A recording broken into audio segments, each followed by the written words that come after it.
Okay. Assalamualaikum warahmatullahi taala wabarakatuh kepada semua viewer Abang Senyum Channel. Hari ni kita nak buat demo lah. Demo berkaitan dengan satu fungsi, iaitu dipanggil Hill Assist.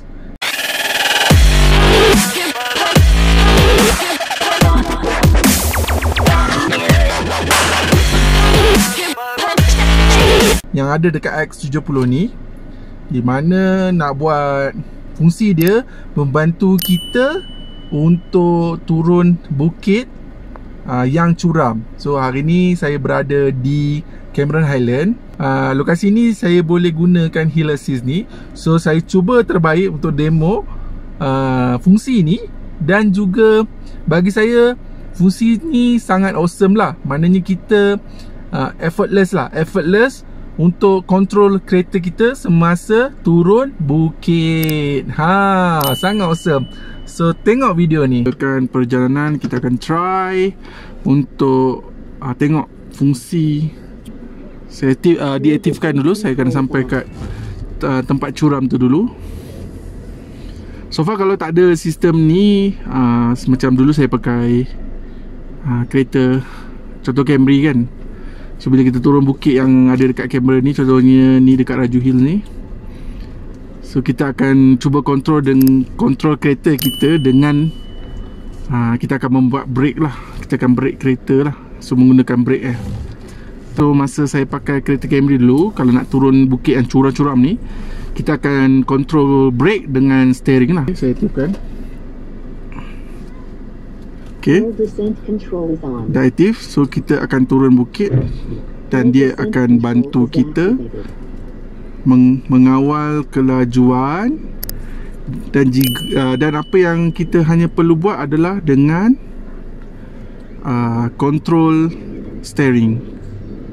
So semuanya X70 akan uruskan lah.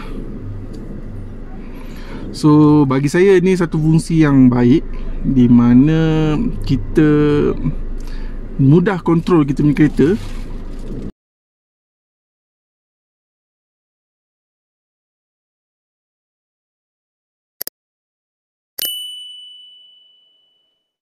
So dengan adanya fungsi ni, kita dapat kontrol kereta kita dengan baik.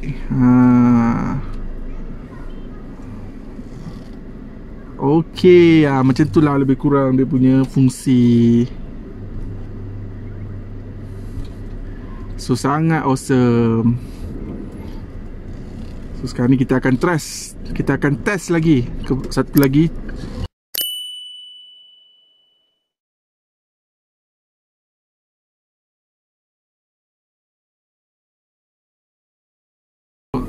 Satu lagi tempat yang bagus untuk kita test fungsi.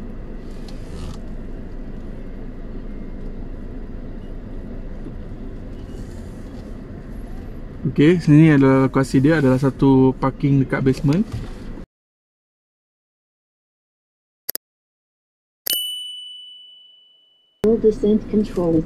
Okey, kita akan gerakkan. Semua yang masa turun bukit ni, X70 je yang akan bantu kita lah. Kita hanya kontrol dari segi steering lah. Dari segi braking semua X70 telah bantu kita. Ini mudah lah. Kita mudah untuk kontrol kereta kita. So dengan ada sistem ni dapat bantulah. Ni saya test lagi.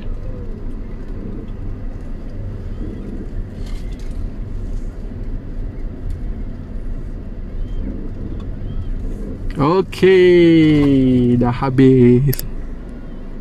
Macam tu lah. Sebenarnya bukit jangan guna pula. Sekarang tak berjalan kereta kita. Masa turun bukit je lah kita guna. Jangan lupa like, subscribe, komen. Ataupun anda ada pertanyaan nak tanya kat saya, boleh buat di ruang komen. InsyaAllah saya akan menjawabnya. Dan tekan butang loceng untuk notification video-video terkini dari saya. Lagi satu, jangan lupa senyum, sebab senyum tu kan sedekah. Assalamualaikum.